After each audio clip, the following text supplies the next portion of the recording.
Hi எல்லாருக்கும் வணக்கங்க. நம்ம தோட்டத்தில் வந்து பார்த்தீங்கன்னா நம்ம வீட்டு செலவுக்காக போட்டிருந்த காய்கறி செடி எல்லாமே வந்து சூப்பராக காய் காய்ச்சிட்டு இருக்கு. கத்தரிக்காய் ஃபுல்லாகவே சொத்த விழுந்துட்டு இருக்கு. ஏன்னு தெரியல, ஒன்று ரெண்டு காய் தான் நல்லா இருக்கு. சரி மருந்து அடிக்கலாம் அப்படின்னு சொல்லி தான் வீட்டில் பேசிட்டு இருந்தாங்க. அதெல்லாம் வேணாம், வர்றது வரட்டும் அப்படின்னு சொல்லிட்டு இப்போ இருக்கிற கத்திரிக்காய் மற்ற காய் எல்லாமே வந்து பொறிக்கலாம் அப்படின்னு சொல்லிட்டு வந்திருக்கேன். நான் இதில் ரொம்ப எதிர்பார்த்து காத்துட்டு இருந்தது என்ன அப்படின்னு பார்த்தீங்கன்னா, அந்த வெள்ளரிக்காய் தான் வந்து எதிர்பார்த்துட்டு இருந்தேன். 3 செடி நல்லா தளத்தளன்னு வந்தது. ஆனால் வந்து தண்ணி பத்தாமல் 3மே வந்து காஞ்சு போச்சு.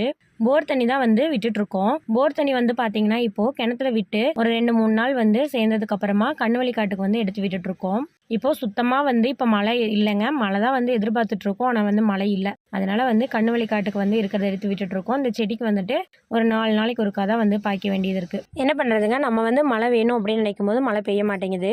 இன்னும் கொஞ்ச நாளைக்கு வந்து மழை பெய்யாமல் இருக்கட்டும் அப்படின்னு நினைப்போம். அப்போ தான் வந்து நல்லா மழை பெஞ்சிட்டு இருக்கும். களைச்செடி எல்லாமே வாடிட்டு இருக்குங்க. இப்போ வந்து மழை பெஞ்சது அப்படின்னா தான் வந்து அது எல்லாமே காப்பாற்ற முடியும்.